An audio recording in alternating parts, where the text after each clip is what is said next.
A young entrepreneur disguised himself as a janitor to see what his employees were really like. And when he saw how they treated him, he couldn't take it any longer. And Hector Smith had just returned from a long trip through Europe when he received news that his father, the renowned businessman Mr. Thomas Smith, urgently wanted to see him at the main office of Smith Innovaciones. From the moment he crossed the doors of that modern building, with glass walls and a large logo on the facade, Hector knew something important was about to happen.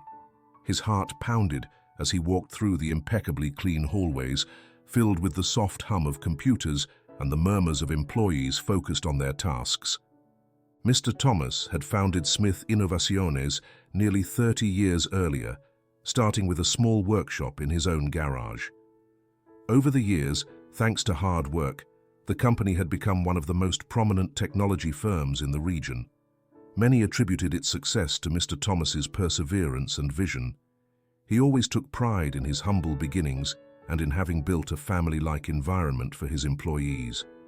Now, with his health somewhat more fragile and the weight of years on his shoulders, the founder was planning his succession. To Hector's surprise, that succession wouldn't be a mere symbolic appointment. His father intended to officially hand over the executive direction of the company to him. When Hector entered Mr. Thomas's spacious, well-lit office, he found him sitting next to a panoramic window. Beyond the glass, the view of the city they both knew so well stretched out before them. His father held a cane, though he rarely used it. He still exuded a certain firmness, but it was undeniable that time had left its mark on him. Even so, when he raised his gaze to meet his son's, his eyes had that unbreakable sparkle Hector remembered from his childhood. "Son, I'm glad you came so quickly," said the veteran businessman, inviting him to sit down across from his desk. "We have to talk about something crucial for this family and for the company's future." Hector sat in silence, trying to predict the words his father was about to say. He glanced at the family portraits adorning the walls. In one of them, Mr. Thomas appeared with his late wife and with Hector as just a little boy. In another, the company's first facility was displayed, a modest building that contrasted with the imposing presence of the current one. Hector felt a lump in his throat, anticipating the responsibility that was looming over him. "I've decided," Mr. Thomas continued, his voice calm, "that the time has come for me to step aside from managing Smith Innovaciones. My health isn't what it used to be, and I want to ensure that the company remains in good hands. It's your turn to lead, Hector." A silence fell over the office. Hector slowly released the breath he had been holding. Becoming the new CEO of the family business was an honor, but it also involved enormous responsibility. Since he was a boy, he had watched his father navigate economic crises, renegotiate contracts, and motivate the staff in the toughest moments. Now, it was his turn to carry that torch. "Father, you know I'll do everything I can to live up to your expectations," he replied, trying to keep his voice from revealing the blend of nerves and excitement he felt. "I want you to feel proud of me, and I want everyone here to continue seeing a responsible, approachable leader." Mr. Thomas nodded, pleased by the response. However, he noted that Smith Innovaciones had grown too large. It was no longer the small company where everyone knew each other by name and where every achievement was celebrated in an almost family-like gathering. Modernization and expansion had brought with them a more complex structure, multiple departments, dozens of managers, hundreds of employees, and processes that had slipped beyond the direct control of the family. Precisely for this reason, the veteran founder believed it was essential for Hector to thoroughly familiarize himself with every corner of the company. But as the conversation went on, Hector felt uneasy. He realized his father was entrusting him not only with the continuity of the business, but also with preserving everything Smith Innovaciones had always represented, a humane, close-knit approach and values that had set the company apart from its competitors. Yet, over the past few years, Hector had been more involved in foreign investment projects and in his own academic training. Although he understood the company's global vision and business lines, he didn't have a strong bond with the rank-and-file employees nor a detailed grasp of the internal culture. That gap began to weigh on him like a heavy burden. How could he lead a company whose workers' day-to-day realities he didn't fully understand? Was upper management genuinely concerned about employees' well-being? Were there hidden issues that weren't showing up in the official reports? Doubts flooded his mind. He recalled random conversations he had overheard in the hallways during his occasional visits. People mentioned complaints about certain managers, rumors of favoritism, and a strange tension in the workplace. There was even talk of a growing distance between the executives and the employees, although nothing of this ever appeared in the reports that reached his desk. The discrepancy between the optimistic official outlook and the whispered concerns made him uneasy.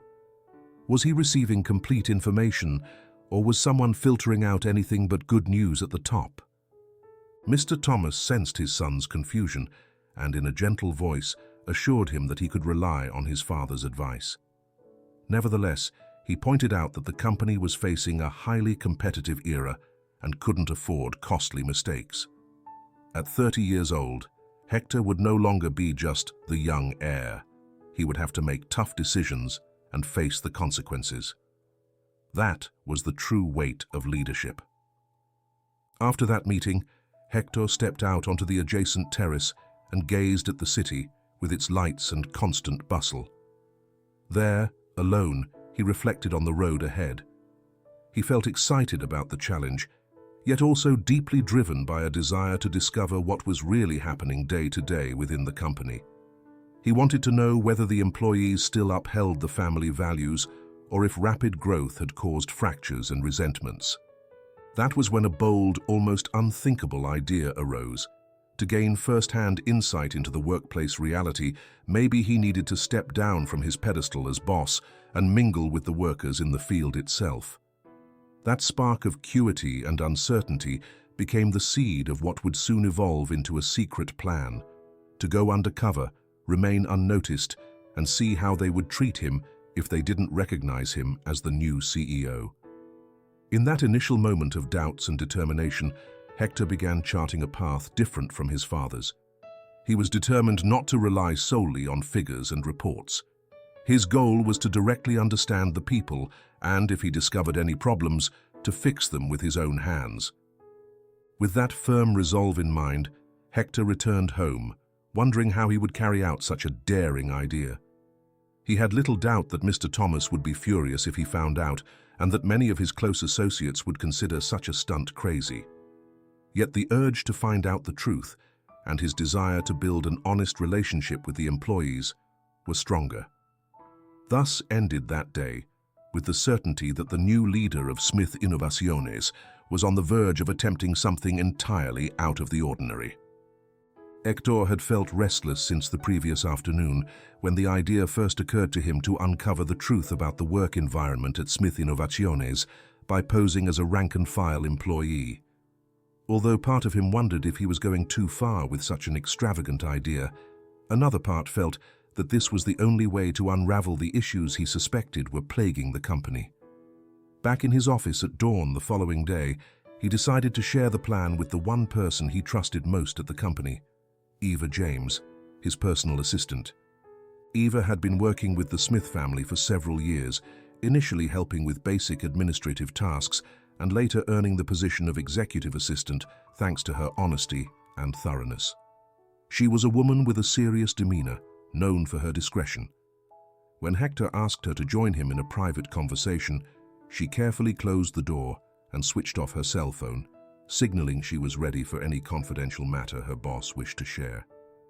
"Eva, I need to talk to you about something that might sound crazy," Hector began, lowering his voice even though they were alone.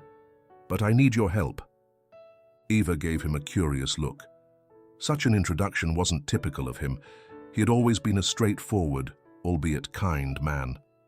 She responded with a slight hand gesture, encouraging him to continue without fear. "Elena, I've been thinking that I don't know enough about the company's daily dynamics," Hector confessed, interlacing his fingers on the desk. "I feel disconnected from the reality our employees experience. I'm not sure if what my managers tell me is an accurate reflection of what's happening down below. I want to find out for myself."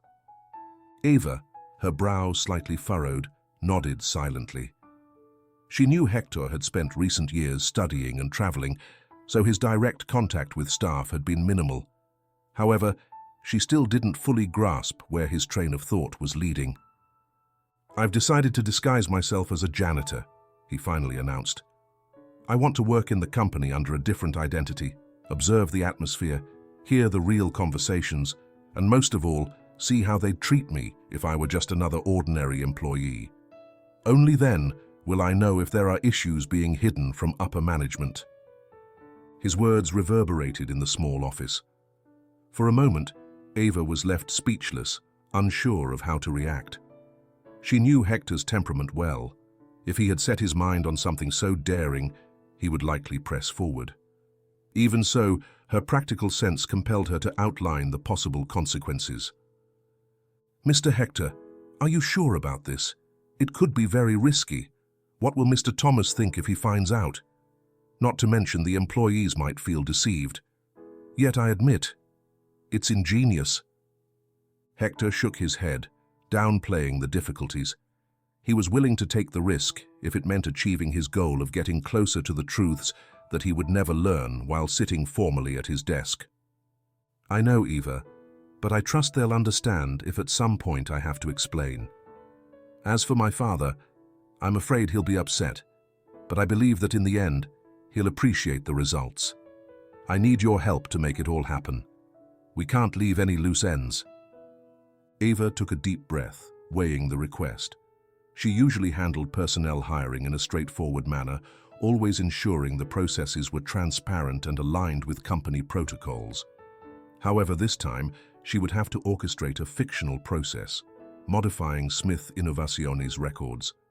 That alone was a risk that could land her in trouble if someone discovered she had boosted the cleaning staff with a non-existent worker, or rather, with a worker who was actually the CEO himself. "All right, sir. I'll create a file for Hector Luna," she said, choosing her words carefully. "It'll be a temporary contract. Does that sound good? That way we won't attract too much attention. I'll also get you a uniform and make sure you're on the payroll like any other employee." Hector let out a small sigh of relief. He knew that without Eva, his plan would be nothing more than a sketch, and that she was the only person with enough loyalty and discretion to carry it out. Nodding gratefully, he began to work out the details with his assistant. "Perfect. I need Hector Luna to be a janitor hired by a subcontractor that provides cleaning services, so we'll avoid questions from human resources," he suggested, while Eva jotted everything down. "You'll be my contact if anything comes up. No one else should know. No one." Eva noted every detail, and they agreed that the start date would be in a few days. That way they could prepare everything without arousing suspicion. The hardest part, they concluded, would be ensuring that no department head, not even the HR director, noticed the scheme.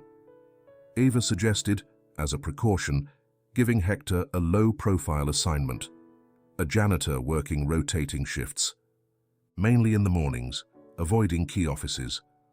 Moreover, she would handle setting up a flexible schedule for Hector's real agenda as CEO, reserving blocks of time in which he was supposedly in external meetings or handling institutional visits.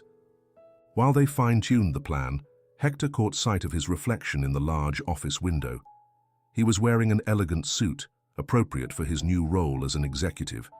He thought about the paradox of wanting to swap that outfit for a janitor's uniform, someone most employees barely acknowledged.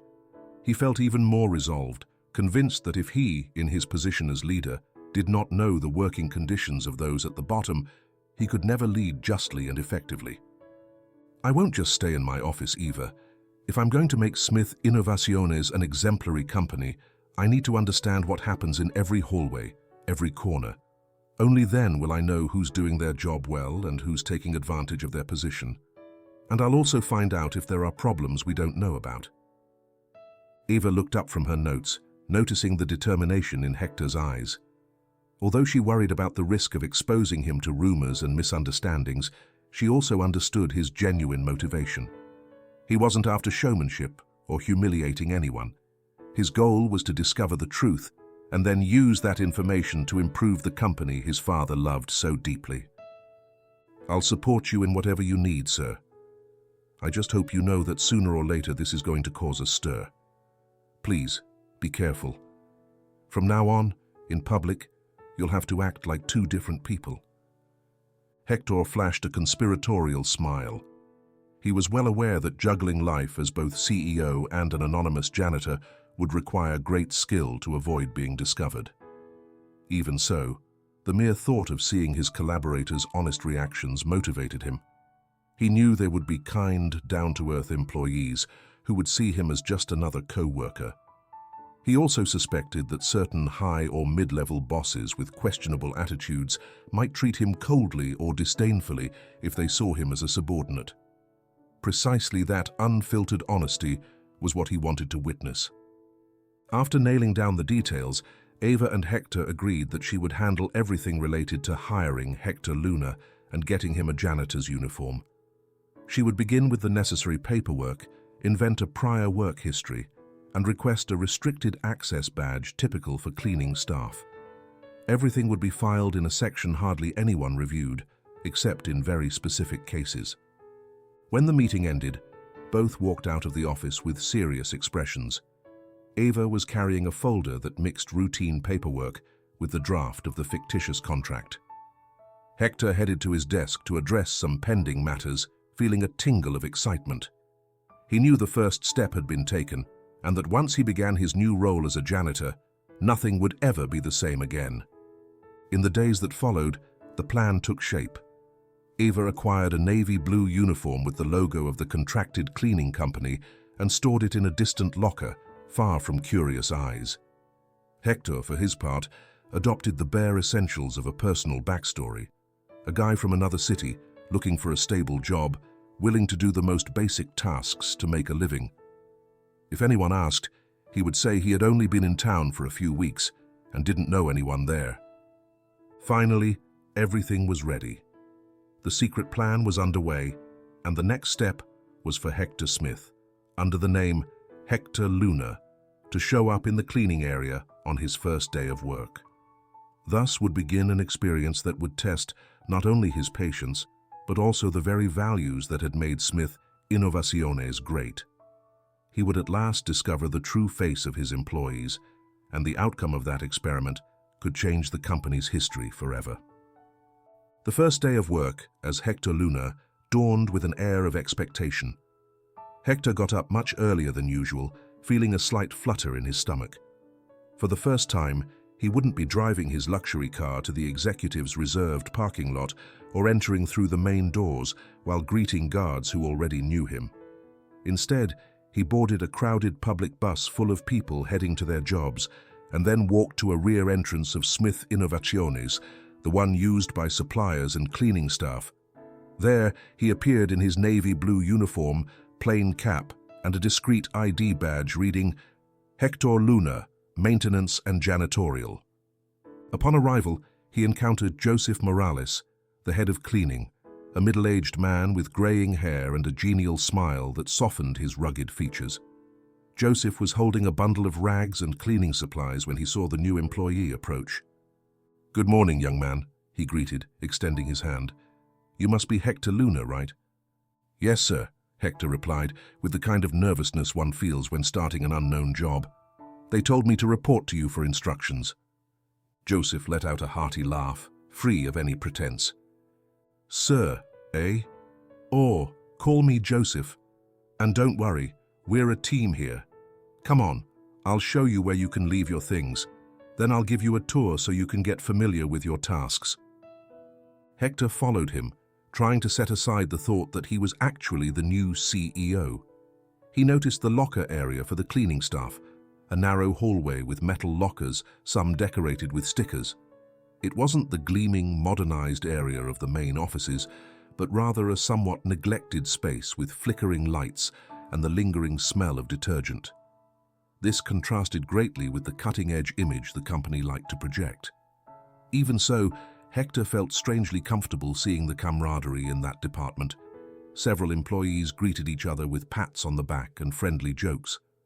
After a quick rundown of his first assignments, sweeping one of the hallways and then cleaning the glass in the lobby, Joseph wished him luck with a warm pat on the shoulder. "If you need anything, don't hesitate to ask," he said. "Around here, we all help each other out." Hector adjusted his cap and stepped into the lobby. The contrast was overwhelming. From the humble maintenance corridor, he emerged into the company's spacious reception area, lit by a massive chandelier and polished marble floors. At that hour, employees from various departments hurried by, coffee in hand, mentally ticking off the day's tasks. Most barely glanced at the new janitor, absorbed as they were in their own affairs. Suddenly, someone bumped into him as they rounded a corner. Hector wobbled, clutching the bucket he was carrying, and looked up to meet the fiery gaze of Angela Rosas, the sales manager. She was an elegant woman in a perfectly tailored suit, who glared at him irritably upon seeing that some of the bucket's dirty water had splashed near her expensive shoes. "Watch where you're going," Angela exclaimed in a cutting tone. "These hallways aren't here for janitors to block the way. Do you have any idea how valuable my time is?" Hector felt the urge to apologize, but the contempt in her stare took him by surprise. He hesitated for a second, trying not to reveal his own indignation. "I'm sorry, ma'am," he replied humbly. "I was cleaning here and didn't see you coming. It won't happen again." Angela let out a huff, eyeing him from head to toe, as though his very presence were an inconvenience. Then she strode off with determined steps, high heels tapping in annoyance. Hector watched her go, wondering if this might be the sales manager's true face when she didn't realize she was talking to the owner's son. He felt a slight lump in his throat, reminded of the importance of this experiment. He needed to confirm if people in lower positions often received such dismissive treatment. Continuing his work, he ran into Charles, the receptionist, a cheerful young man who greeted anyone coming in with a friendly demeanor. Upon seeing Hector in uniform, he smiled politely, though he showed little more interest than a quick hello. "Morning, buddy. New here?" he asked, then promptly turned to answer an incoming call. Hector barely had time to nod. Charles wasn't rude, but he didn't seem interested in striking up a conversation either. Later on, while Hector was refilling paper supplies in a common area, he crossed paths with Martha Brown, a marketing analyst. She was reviewing some folders, and noticing that he seemed lost while searching for the supply closet, she paused to offer help. "Looking for something in particular?" she asked in a friendly tone. "Yes, sorry." Hector feigned shyness. "I was told the paper towels were here, but I can't seem to find them." Martha set her folders down on a chair and showed him where to find the refill boxes. It was a well-organized spot, yet hidden at first glance. She then asked how he was coping on his first day. "It can be pretty fast-paced around here," she said, indicating the employees passing by. "I imagine it might be a bit overwhelming, right?" Hector appreciated her concern. "Honestly, yes. I'm from another city, and it's my first job in this field, but I'm very eager to learn. This place seems big and different from what I've experienced before." Martha smiled warmly. "If you need anything, don't hesitate to let me know. Sometimes new people arrive feeling a bit lost and, well, there's nothing better than helping each other out. My name is Martha Brown. I work in marketing, so if you ever need guidance, I'll be around." That attitude was a complete contrast to the hostility he'd just experienced from Angela. Hector felt grateful and reassured to see that not all department heads ignored lower-level employees. He picked up his box of supplies and went on his way to finish his tasks, while Martha's gaze reflected a sincere willingness to help. Throughout the day, Hector interacted with more employees who greeted him mechanically, absorbed in their own duties. Some never even looked up from their desks, perhaps used to the quiet presence of cleaning staff. However, Joseph, the head of cleaning, would drop by from time to time to make sure everything was going smoothly. He joked with Hector about how quickly the morning flew by and gave him some advice on avoiding trouble with those grumpy managers, as he called them. When the shift was nearly over, Hector sat down in a corner of the locker area, reflecting on the day's events. He'd received a warm welcome from Joseph and Martha, a moderately friendly greeting from Charles, and a harsh attitude from Angela. This panorama confirmed what he'd suspected. The internal culture of Smith Innovaciones was not as uniform as the rosy report suggested. There were employees who valued cooperation, but there was also a certain arrogance among the higher ranks. This range of reactions spurred him on to continue his investigation. All he needed was more time and patience to delve deeper into these relationships and uncover what other surprises lay hidden beneath the company's polished exterior. Thus ended the first day of Hector Luna, marked by encounters with key figures who could soon become allies or adversaries in his plan. Though tired, as he left the building via the service entrance, Hector felt a surge of excitement for accomplishing his mission. He patted the uniform before storing it in his backpack and headed home with the hope that the next day would bring the same kind of genuine interaction, one that would allow him to truly grasp the reality of Smith Innovaciones. With a few days' experience as Hector Luna under his belt, the undercover young CEO began to grow accustomed to the cleaning routine and the steady stream of people at Smith Innovaciones. The work was exhausting, especially the long hours on his feet, but every time he felt his determination waver, he reminded himself of how important it was to uncover the reality lurking beneath official figures and the company's modern image. Resolute, he stayed vigilant, paying attention to every detail and every conversation that might reveal the true workplace culture. One evening, after regular office hours, he was assigned to clean the sales area. It was a large space, featuring cubicles separated by glass partitions and a main office belonging to Angela Rosas, the sales manager, who often stayed late. Hector had already experienced her rude behavior on his first day when she had humiliated him for accidentally bumping into her. So, although he didn't want to run into her again, he carefully went about his work, making sure not to attract any more of her negative attention. That night, however, he found the offices almost empty. Peering into the cubicle of a junior salesperson he recalled seeing at some meeting, Hector noticed the young man hunched over his computer, looking distressed, clearly under pressure to finish some report. Hector considered approaching him to offer a glass of water or a kind word, but he didn't want to risk compromising his cover as a janitor, so he continued working. As he vacuumed the carpet, he spotted some papers scattered on one of the work tables. While picking up those documents to place them in a file folder, he couldn't help but glance over them. They were financial statements and sales charts that looked extremely optimistic at first glance. Intrigued, he examined the fine print and noticed the numbers seemed doctored. The volumes of product sold far exceeded the figures he knew as CEO. Not even Eva's latest reports showed such high results. It struck him as suspicious. Why would there be such a substantial discrepancy between the official reports and the documents he was now holding? Hector carefully reviewed each page, trying not to leave any sign of his scrutiny. He discovered that the charts depicted a continuous, almost unreal growth for the past few months. Also, there was a section listing the names of the salespeople and their quotas, showing an exaggerated value for Angela's team. Something wasn't adding up. The suspicion of potential number fudging began to gnaw at him. Perhaps the sales manager was taking credit for achievements that didn't exist, hoping to impress the rest of senior management, or worse yet, to keep her privileged position in the company.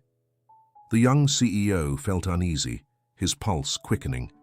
This was the first concrete evidence that something shady might be happening from the ground up.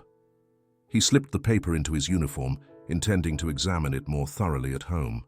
He continued cleaning, hoping no one would walk in and catch him snooping through documents that weren't his to see. The junior salesperson had already left, leaving his cubicle in disarray, loose notes and fast food remnants scattered around. After a while, Hector finished tidying up the area and prepared to leave, glancing at Angela's office, which remained dark. At least that night, he wouldn't run into her. The next morning, Hector returned to the sales area to clean the common areas before staff arrived.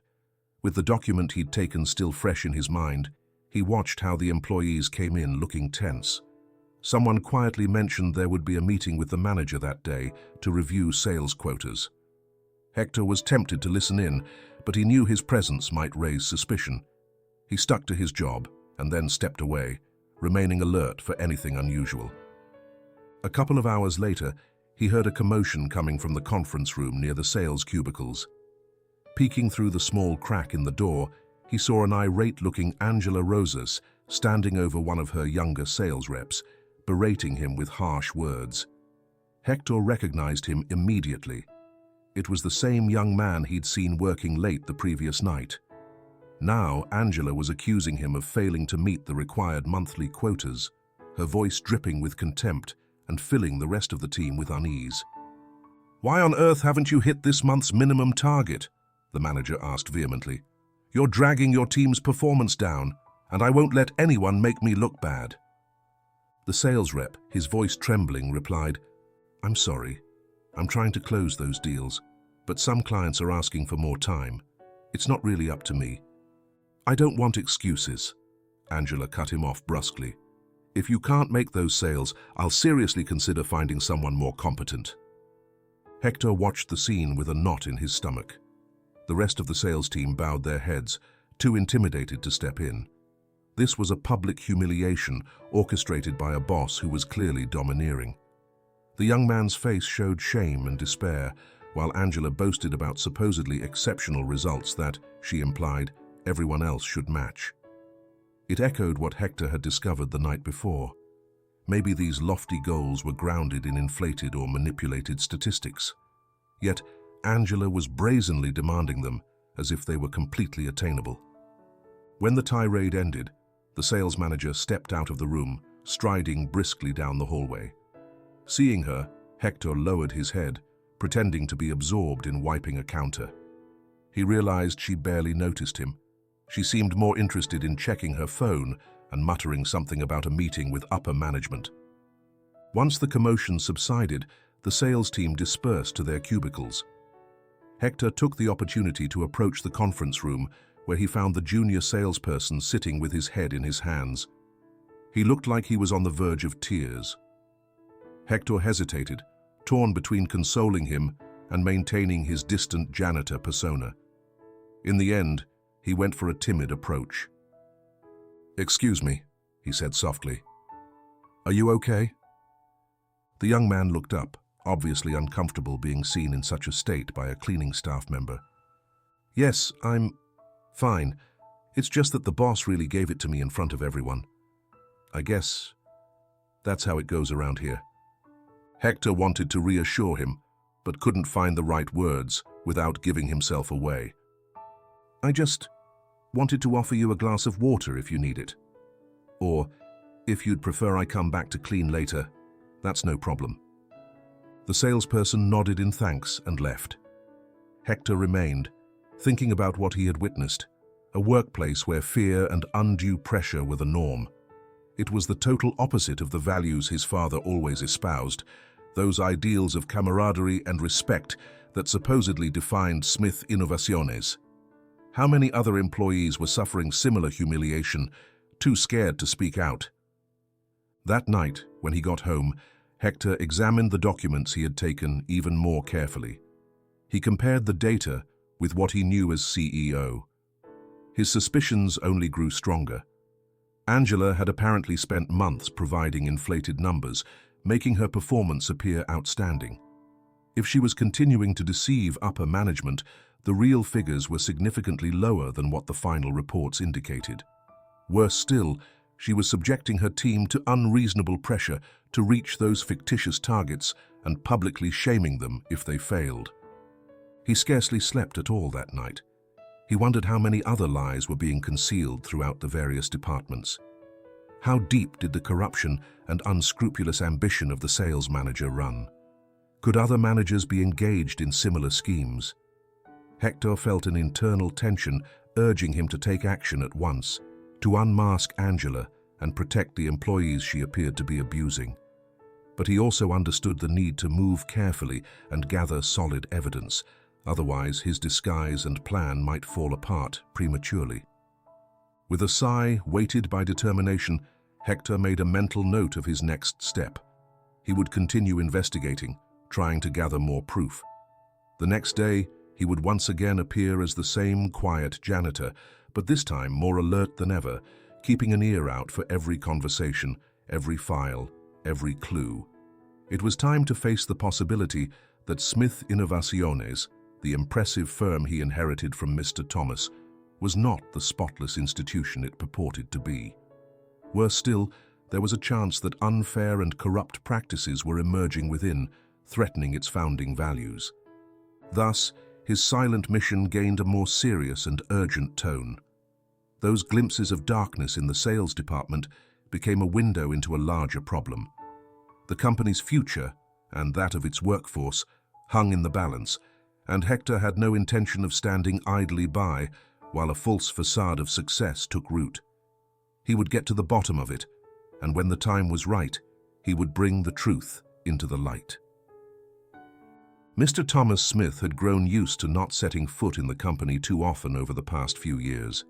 Since his health had begun to decline, he preferred to rest at home and read the reports that arrived punctually on his desk. However, that Tuesday morning, he decided to pay a surprise visit to Smith Innovaciones. He was eager to see how things were going under his son's leadership. Ever since he had formally handed over the reins, he'd barely had a chance to talk in depth with Hector, apart from courtesy calls and email messages. He wanted to see in person how his son was performing as CEO. Upon arriving at the company, Mr. Thomas immediately noticed the changes. The facade gleamed with a large banner announcing a new line of digital products, and inside the lobby, the reception area had been redecorated in a more modern style. He politely greeted Charles, the receptionist, who seemed surprised to see him so early. Wasting no time, Mr. Thomas asked directly about his son. "Is Hector in his office?" he inquired, kindly yet firmly. Not having precise information, Charles dialed the main office by internal phone to reach Eva James. He didn't get an immediate answer, so he decided to escort the founder himself up to the executive reception area. Upon learning of Mr. Thomas's surprise visit, Eva felt a jolt of nerves. She knew that at that hour, Hector was in the cleaning area, fulfilling his janitor role. There was no way he could immediately return to his CEO suit without raising suspicion. So she took a deep breath and prepared to improvise. "Mr. Thomas, what a pleasure to see you." She greeted him with a slight bow.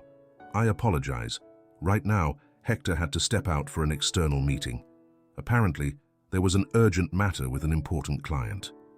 Mr. Thomas's normally affable expression darkened somewhat. "Are you sure?" he asked, trying not to sound imposing.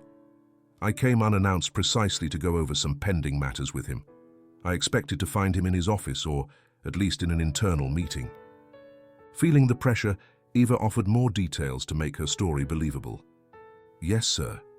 Hector asked me to manage his schedule and handle some tasks while he went to see that client. If you like, we can meet with the finance team or another department and then meet with Hector a bit later." Mr. Thomas nodded, but his distrust grew. He wondered why his son was always absent at critical moments. The last time he had tried to schedule a meeting, Hector had postponed it, citing an academic commitment. Now there was an external meeting that no one had mentioned beforehand. Was his son not taking seriously the business legacy that had taken so much effort to build? Unable to fully hide his annoyance, the seasoned entrepreneur decided to take a brief tour of the offices, accompanied by Eva and a couple of other assistants who joined along the way. He spoke with the managers who were available, reviewed some marketing plans, and listened to short presentations from various department heads. Though he appreciated everyone's enthusiasm, he couldn't stop wondering where Hector was. With every passing minute, he felt that his son's absence was a bad sign. Meanwhile, in another part of the building, Hector was busy performing a deep clean of some hallways. He had spent most of the morning collecting trash and replacing bags, completely unaware that his father was on the executive floor. He wouldn't learn of the visit until, by chance, Joseph Morales, the head of cleaning, ran into Charles and heard about the commotion. At once, Joseph mentioned it to the new janitor, without knowing that he was actually the founder's son. "They say Mr. Thomas is here, the very owner of this place," muttered Joseph. Looks like he's looking for his son, but can't find him. Strange that he's not here. Hector's heart skipped a beat. He knew he had to act quickly to keep his father from discovering his double life before he could explain it properly. However, he couldn't just yank off his uniform in the middle of the hallway and reappear as an executive without arousing suspicion among the cleaning staff and other employees. He needed to figure out a way to slip away and change clothes unseen. Moving urgently, he pretended he needed a quick break and headed to the locker rooms under the pretense of fetching more supplies. Elsewhere, Ava was still struggling to occupy Mr. Thomas and maintain her cover story. Each of his questions about Hector's schedule grew more probing. Ava tried to dodge them, inventing that Hector was on a phone call with one of his foreign suppliers, or that he'd arranged an impromptu meeting with a strategic partner. Still, she noticed that Mr. Thomas wasn't entirely convinced. The veteran businessman knew the company like the back of his hand and was used to personally overseeing all key hires. "Eva, I appreciate your effort, but I want to know exactly where my son is," Mr. Thomas insisted, his tone now less patient. "This is the second or third time I've come here and he's not around. I'm starting to think he's neglecting his duties."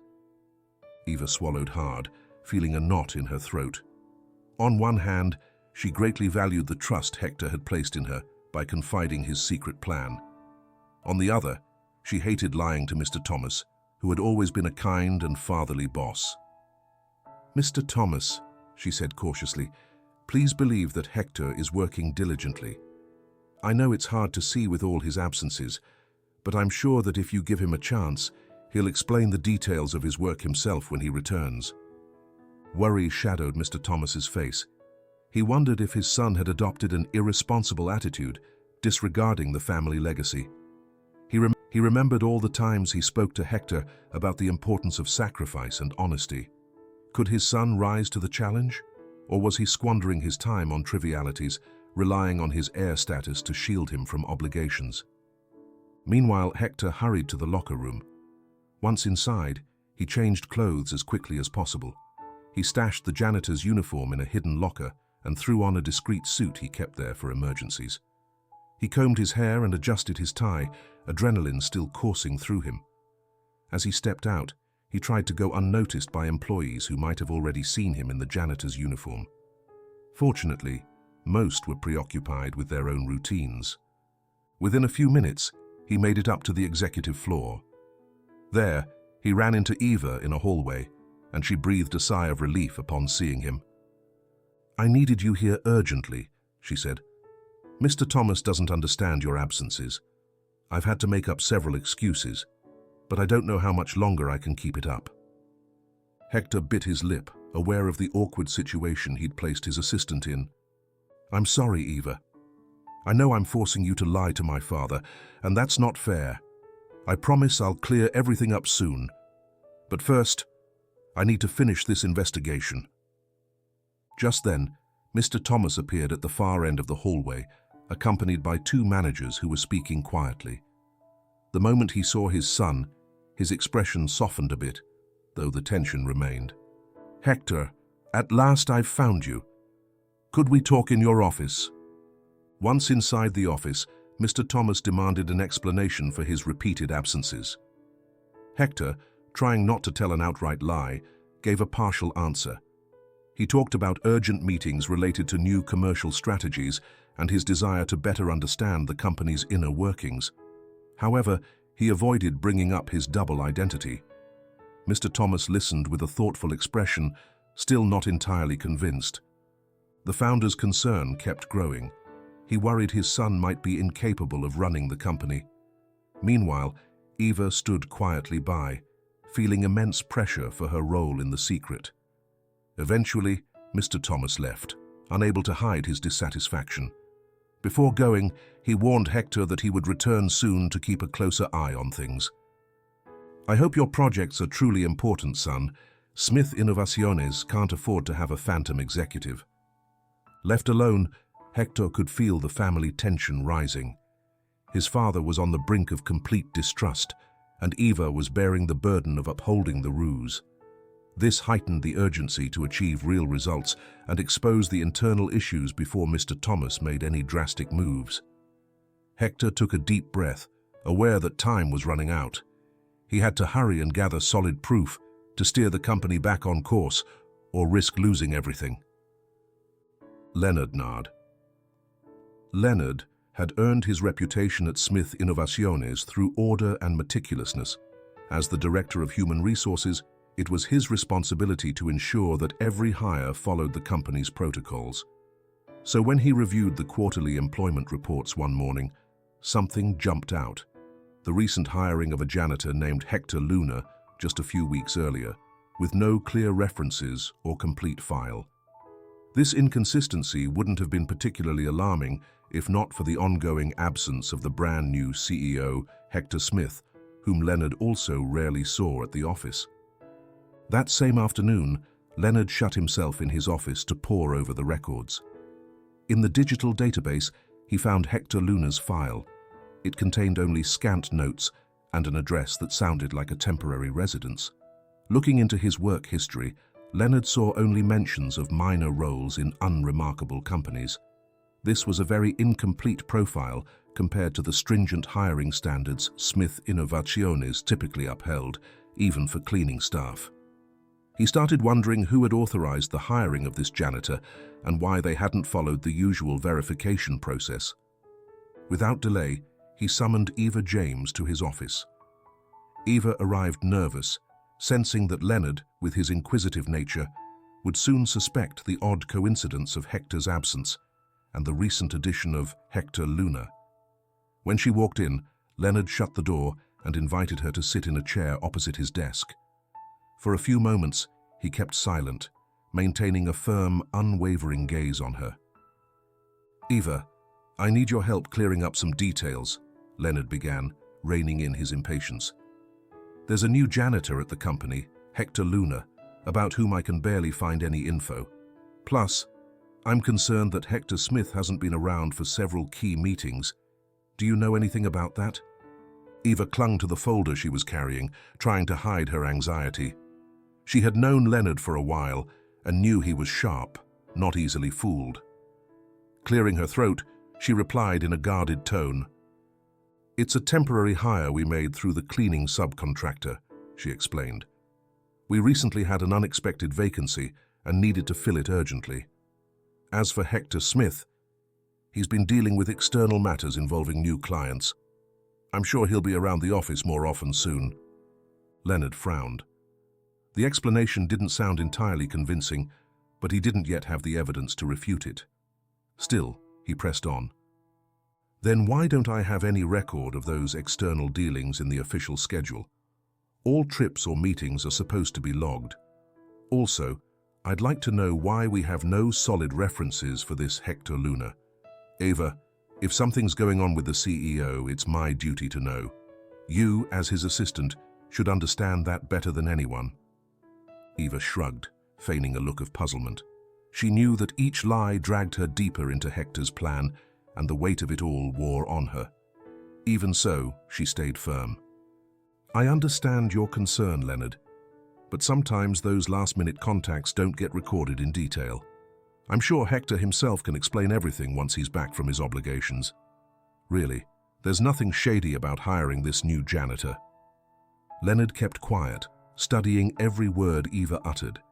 He had a strong hunch she was hiding something, and he wondered if Mr. Thomas knew about the son's continual absence. Ultimately, Leonard chose not to push any further, though he made a mental note to continue investigating on his own. Meanwhile, Hector continued playing his role as a janitor, growing more familiar each day with the routine and the rank-and-file employees. He discovered that the cleaning staff had their own support network. Whenever someone fell ill or faced a hardship, they organized spontaneous collections, shared meals, or covered extra shifts to help out. This genuine solidarity moved him, reminding him of the values his father had always tried to instill. That was how he learned a co-worker named Roberto hadn't shown up for days because his son was in the hospital. Immediately, several colleagues got together to gather money and drop it off in an anonymous envelope. One morning, while picking up one of these donations, Hector wondered why that same warmth couldn't be found in the higher-level offices.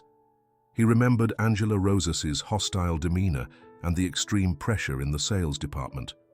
He realized that if he wanted to save Smith Innovaciones from coldness and corruption, he needed to promote the empathy and unity he observed among the most humble employees. However, Hector had no idea that Leonard had already begun his own investigation. The HR director started cross-checking attendance records, payroll sheets, and recent hiring reports, running into more than a few inconsistencies.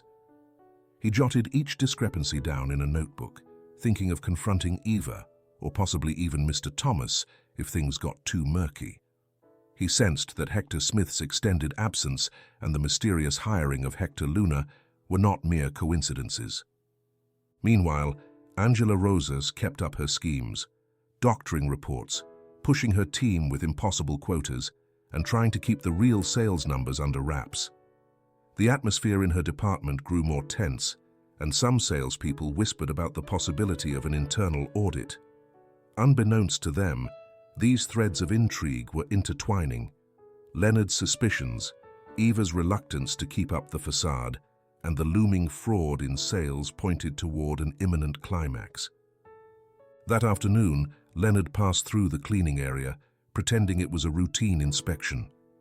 He spotted Hector from behind, wearing the navy blue uniform, and for a moment he thought he recognized something familiar in his stance or the way he walked. He rubbed his eyes, feeling slightly paranoid. Nevertheless, the seed of suspicion had been planted. He left with the feeling that something important was slipping through his fingers, though he was closing in on the truth.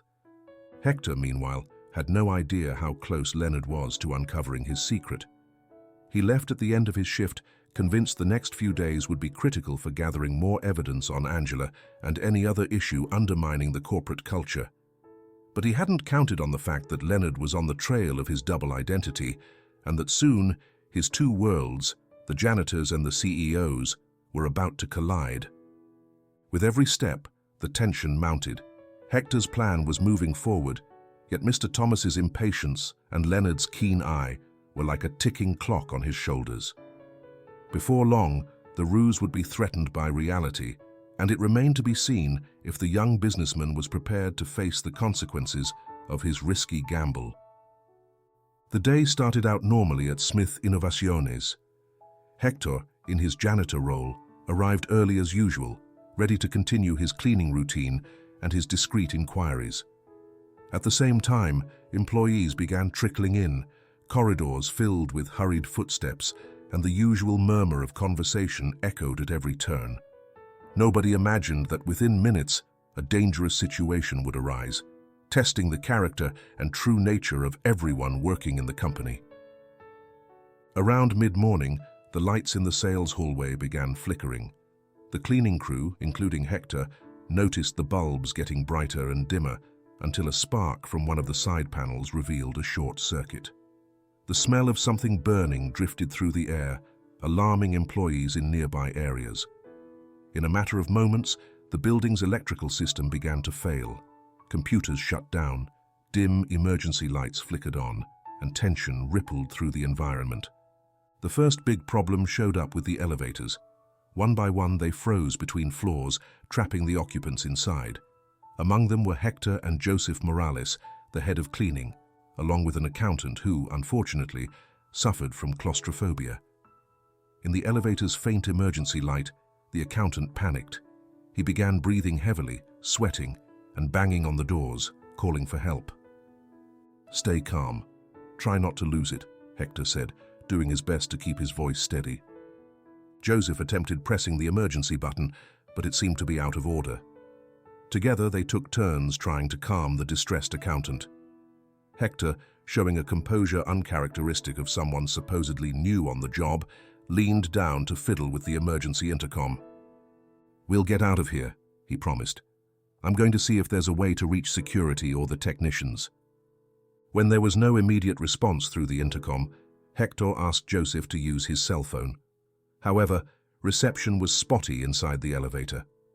Even so, they managed to send a short text to one of the building's security guards, explaining their predicament.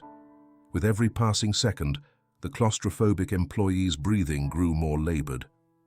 Hector recalled some basic relaxation techniques he'd learned in leadership courses and, without hesitation, spoke in a calming tone. "Listen to me.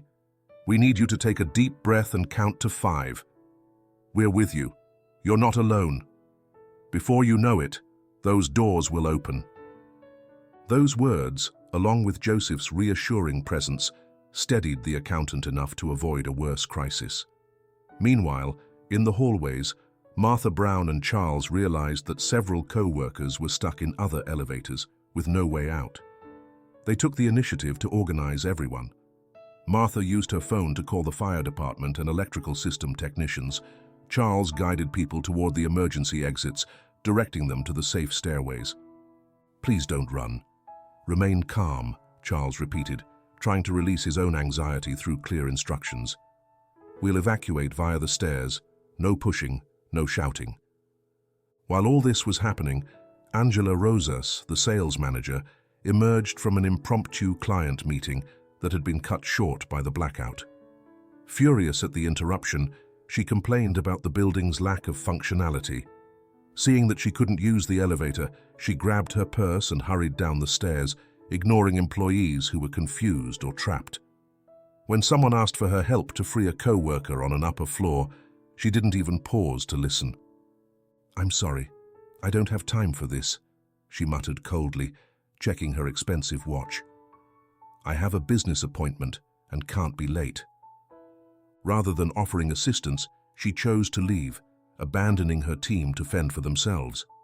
Several sales reps noticed their boss's lack of support, watching as she avoided the crisis and left them behind. Martha, who witnessed it, shook her head in disgust. Hector, still stuck in the elevator, didn't see it firsthand, but later he would hear the stunned and disappointed comments from those who had. Inside the elevator, the temperature was on the rise. Joseph tried to pry the doors open, but didn't have the strength or the proper tools to do it. Focused on the claustrophobic employee's well-being, Hector decided to try a small trick. He used Joseph's phone flashlight to shine a beam against the elevator ceiling and locate the overhead emergency panel. He quickly realized, though, that climbing out without trained personnel could be even riskier.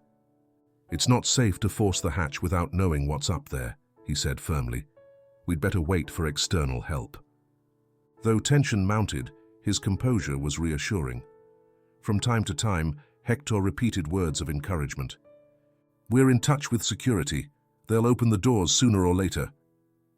Outside that elevator, the chaos remained under control, mainly thanks to Martha and Charles, who displayed great poise. They stationed themselves on the ground floor, receiving employees descending the stairs and guiding them to the building's main exit. A few people were dizzy or panicked, but with the help of volunteer bystanders, they managed to calm everyone down. Martha made a flurry of calls, urging the technicians to hurry. "We need this resolved as soon as possible," she insisted over the phone. "People are trapped inside." That was when the local fire department and specialized technicians arrived. It took them a while to stabilize the power supply and access the shafts of the stalled elevators. In the meantime, a partial evacuation had been ordered to prevent further incidents if the issue worsened. Despite the uncertainty, the spontaneous collaboration among many employees and the leadership of Martha and Charles prevented the situation from becoming a disaster. Eventually, one of the rescue teams managed to pry open the elevator doors where Hector, Joseph, and the accountant were trapped. The latter stepped out, sobbing with relief, and hugged his co-workers. Joseph wiped the sweat from his brow, smiling, and praised Hector for keeping calm and offering guidance throughout the crisis. "I swear I thought we'd be stuck in there for hours," Joseph joked, trying to downplay the experience. "But you seemed like a boss handing out instructions." Hector felt a slight flush, aware of the hidden truth in that statement. Even so, he just shrugged and smiled back. The emergency lasted a few more minutes until it was confirmed that the elevators and the electrical system could be safely restarted. Several employees stayed outside in the parking lot, getting fresh air and chatting about the ordeal. Some expressed gratitude that people like Martha and Charles were there to coordinate help. Many, however, criticized Angela's indifference, noting she seemed more worried about her business meeting than her team's well-being. Upon hearing the comments about the sales manager, Hector was filled with both disgust and disappointment. He already had evidence that she could manipulate reports and subject her salespeople to extreme pressure. Now he saw a fresh example of her selfishness, confirming his suspicions about her lack of empathy. He wondered how many more revelations would come to light if he kept up his investigation. It seemed that each day brought a new reason to act decisively against someone undermining the values of his family's business. When the minimum safety conditions were finally restored, everyone cautiously returned to the facilities, some to retrieve their belongings, others to assess the damage. Hector, his clothes stained with sweat and some dust, felt drained by the day's tension. Yet he also understood the significance of what had just happened. Thanks to the crisis, genuine camaraderie had been revealed, as well as the indifference of certain bosses. It was clear what would come next. An emergency meeting, called by upper management, to analyze what had happened and establish protocols to prevent future incidents. Hector already sensed that during that meeting, he'd have an opportunity to take another step in his plan.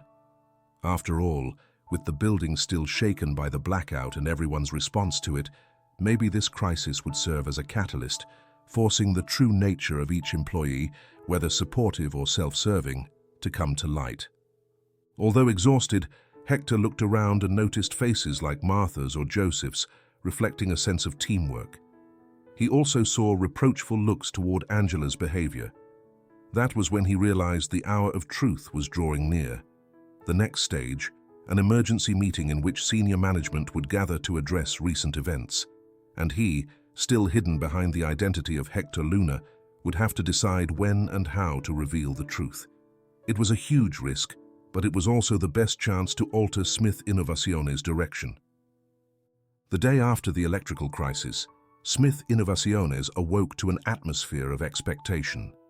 The previous day's incident had spotlighted both the responsiveness of some employees and the negligence of others. Moreover, the company's leadership understood that the blackout and the resulting chaos couldn't be left unexplained.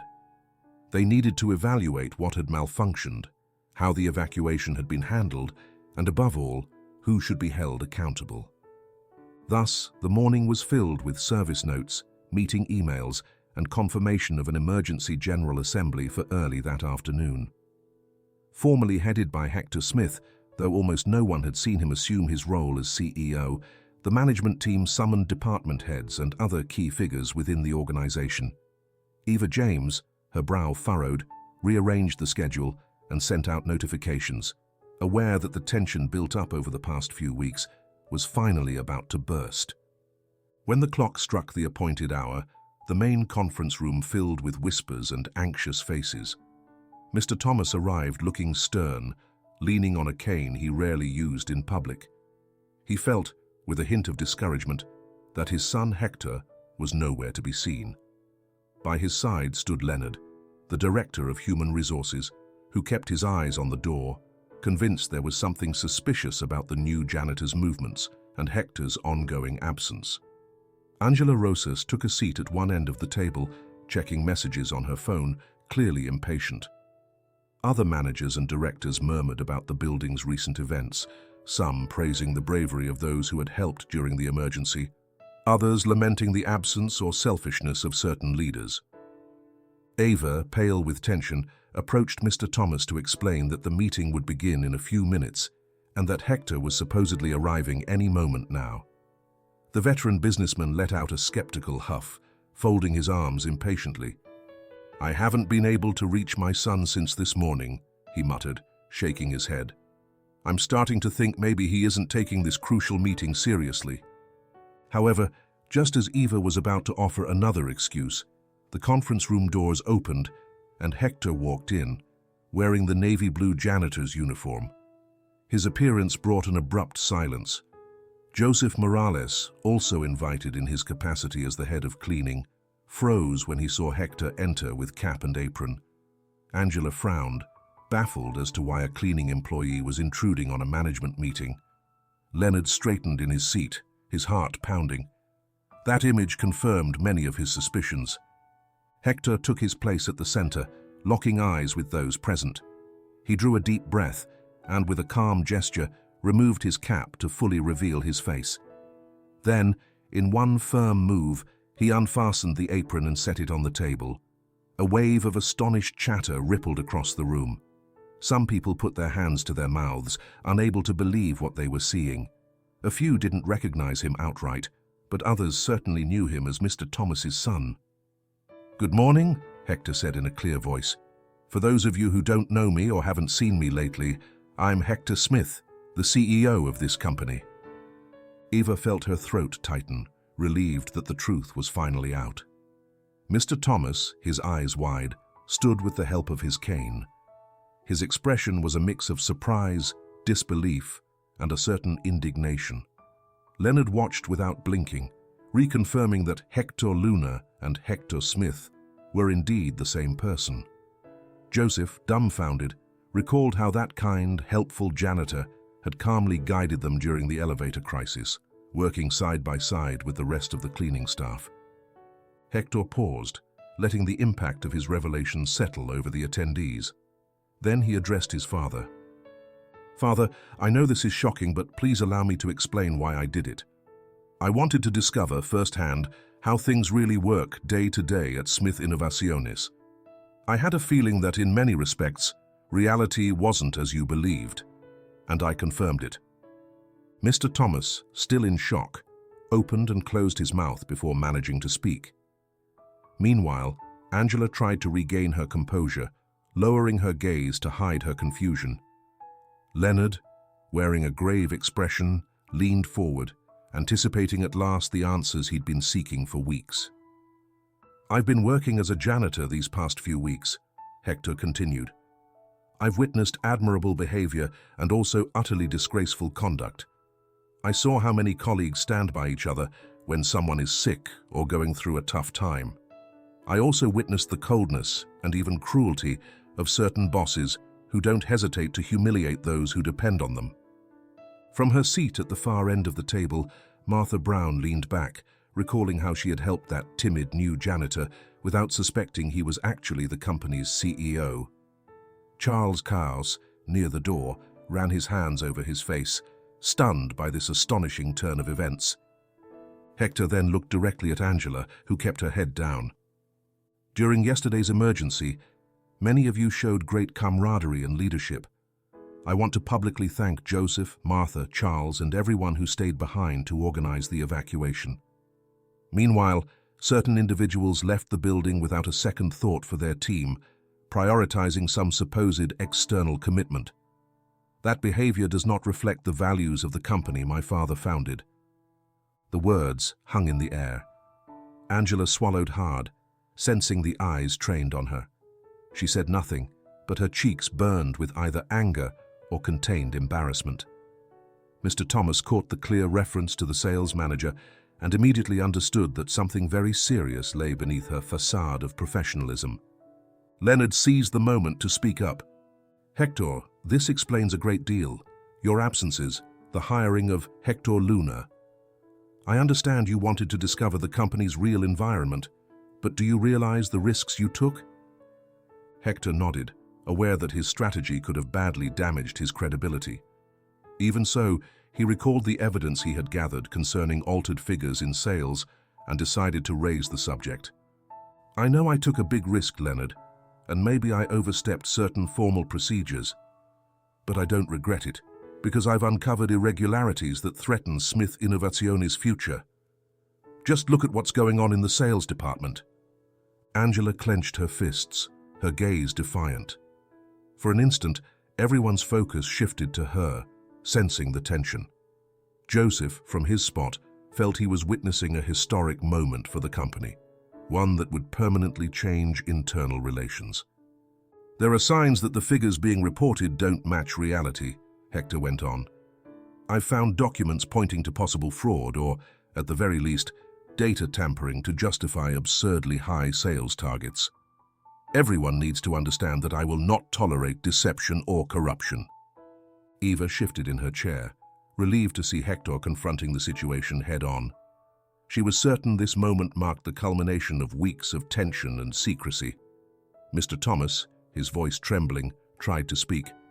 "Son, I don't know what to say. You've caught me completely by surprise, but if you have proof of these irregularities, we need to act at once. I'm ready to hear you out and do what it takes. But first, I need the details." Hector took a deep breath and surveyed the room.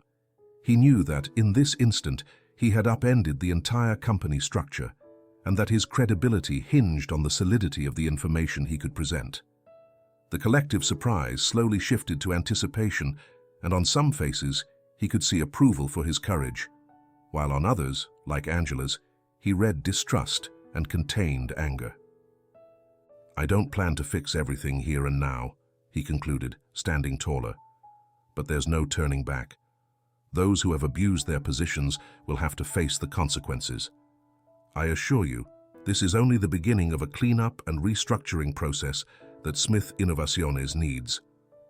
A heavy silence filled the conference room. Everyone glanced around in different directions, and Mr. Thomas placed a trembling hand on his son's shoulder, still struggling to process everything that had just occurred. Lingering in the air was the certainty that, after this grand revelation, nothing would ever be the same. From that day forward, the intrigues, lies, and abuses Hector had uncovered would begin coming to light, forcing everyone to take sides and confront the consequences of their actions. The emergency meeting, originally called to address security failures during the electrical crisis, had become a turning point in the company's history. No longer would they merely talk about the overload and the short circuit, but about deception, empathy lacking leadership, and the need to realign the company's values with the integrity and solidarity that Mr. Thomas had so fervently promoted from the start. After Hector's shocking revelation during the emergency meeting, the atmosphere in the room was charged with tension and disbelief. Mr. Thomas, still visibly shaken, demanded that everyone remain to clarify the pending issues. It was time to face the consequences of what the young CEO had unearthed while working undercover. Angela Rosas, head bowed, stayed in her seat, while Leonard and Eva James exchanged worried looks. Joseph Morales, sitting off to the side, regarded Hector with genuine admiration. As soon as the meeting resumed, Hector took the opportunity to present the documents he'd gathered during his cleaning duties in the sales department. He handed out copies of the reports to those present, using a pen to point out the detected inconsistencies. He showed charts with inflated figures, invoices that did not align with actual sales, and openly exaggerated projections. They made it clear that Angela's department was reporting implausibly high growth, far above what the official financial analyses had recorded. "I want to make something clear," Hector said firmly. "I realize that sometimes the pressure to meet targets can push people to take shortcuts. But I will not tolerate dishonesty. Smith Innovaciones became what it is through transparency and hard work." Angela, feeling cornered, shifted nervously in her chair. She knew that, with all this evidence in plain view, there was no way to deny her involvement. Her eyes clouded over as she stammered, "I did it because of the pressure to hit those goals. The market had gotten very competitive. I felt I needed to show impressive results, or I'd be putting my position at risk." Her confession silenced everyone. Some felt pity, but most understood that competitiveness was no excuse for fraud. Hector's expression hardened. "I take my share of responsibility," he said, turning toward Angela. "Maybe we demanded overly ambitious targets, but my father taught me there's never a good reason to lie or manipulate others. Your behavior not only damages the company, but also fosters an atmosphere of fear in your team. I can't allow you to continue heading sales while this is investigated." Mr. Thomas, looking grim, nodded in agreement. Though still reeling from how his son had uncovered everything, he recognized the need for a firm response. Without hesitation, he ordered that Angela be temporarily removed from her position while a full audit of her department's finances took place. Pale, Angela resigned herself to the decision, aware that denial was useless now. A heavy silence settled over the room until Mr. Thomas rose with the help of his cane. He looked at Hector with a mix of reproach and pride. "Son, at first, I felt betrayed by your disguise. I spent years preparing you for this position and expected you to take on your role more directly. But I can't deny you've shown cunning and courage. You've exposed problems I myself was unaware of." Hector nodded, unable to hide his emotion. He recalled the fear that his father might never accept his methods. Yet here was Mr. Thomas, tacitly commending his boldness. The elderly businessman placed a hand on his son's shoulder. "What matters now," he continued, "is that we take action and restore the direction I've always intended for this company. It doesn't make me proud to discover corruption here, but I am proud to see your determination to fix it." A public acknowledgement of Joseph Morales and the cleaning crew followed.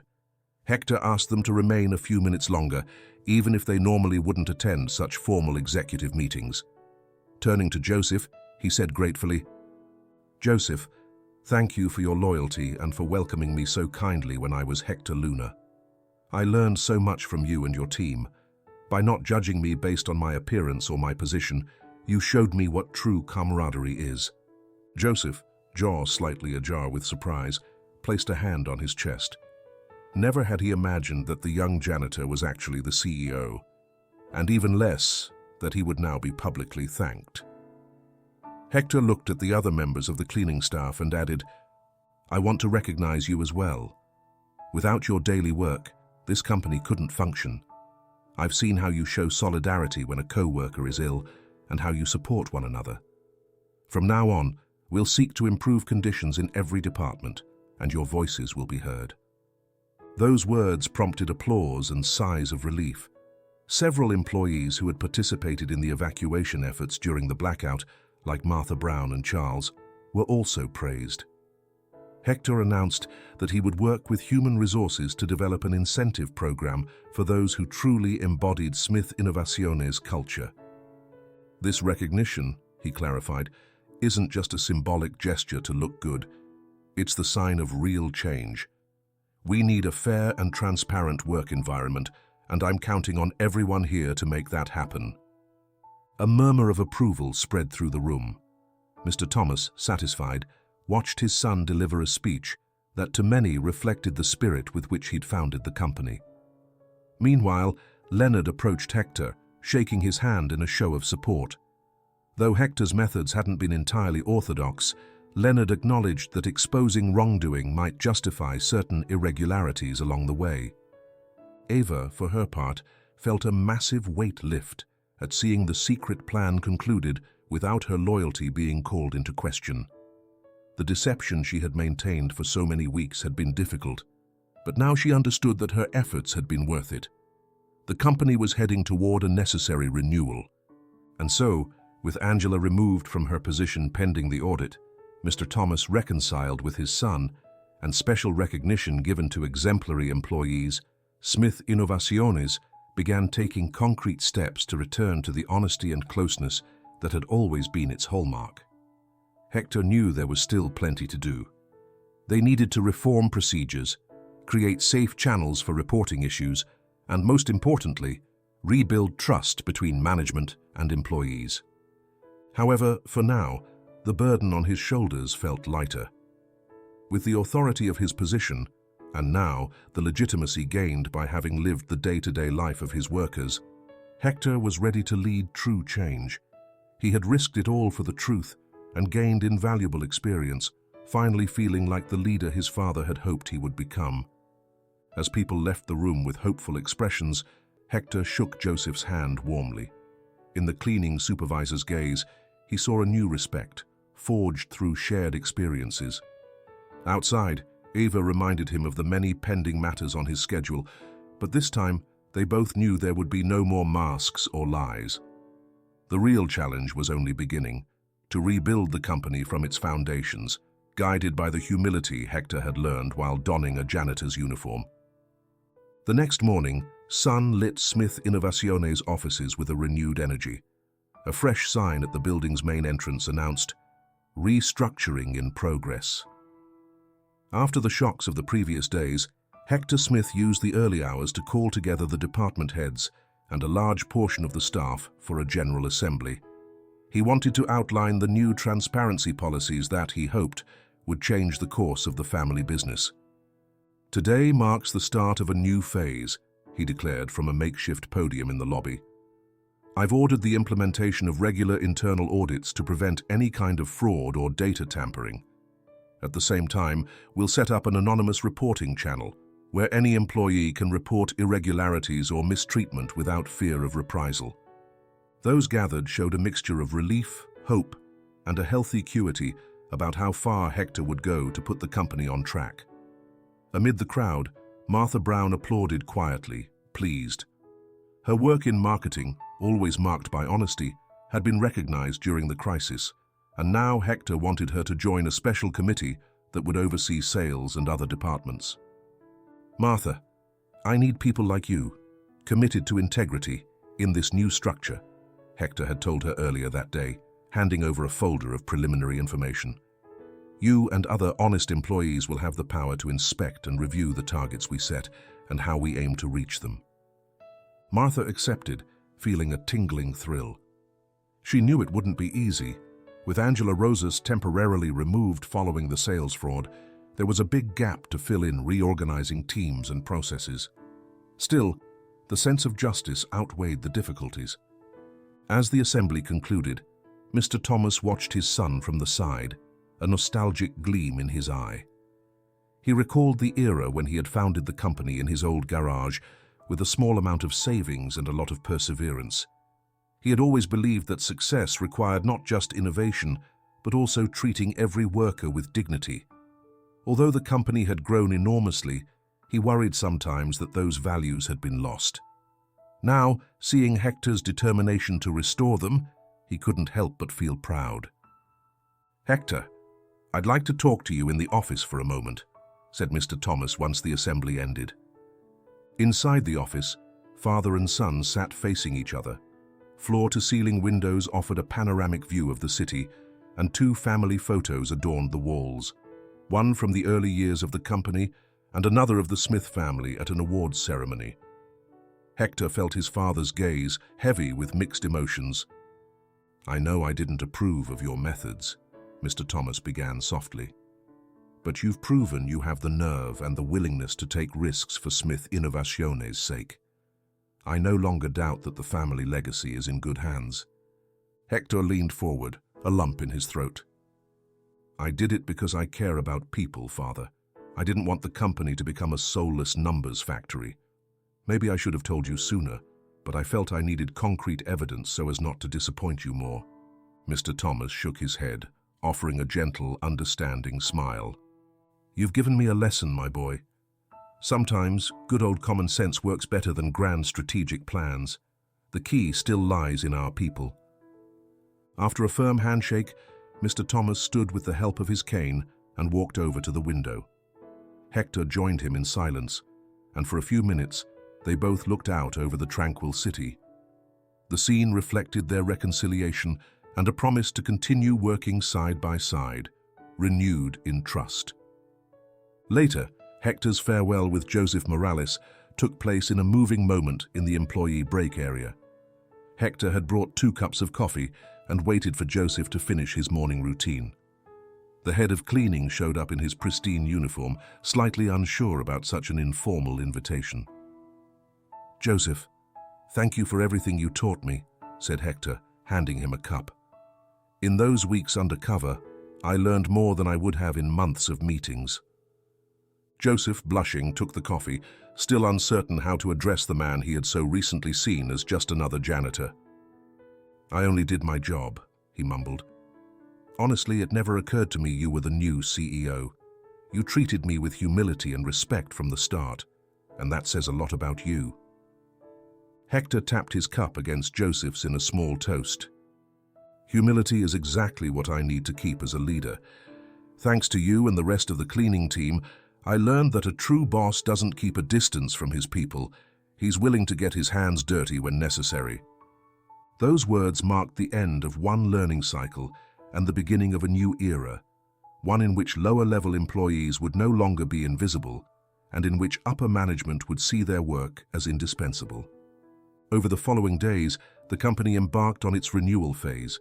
They formed a permanent audit committee, opened an internal reporting mailbox, and scheduled regular meetings between managers and employees at different levels to share perspectives without excessive formalities.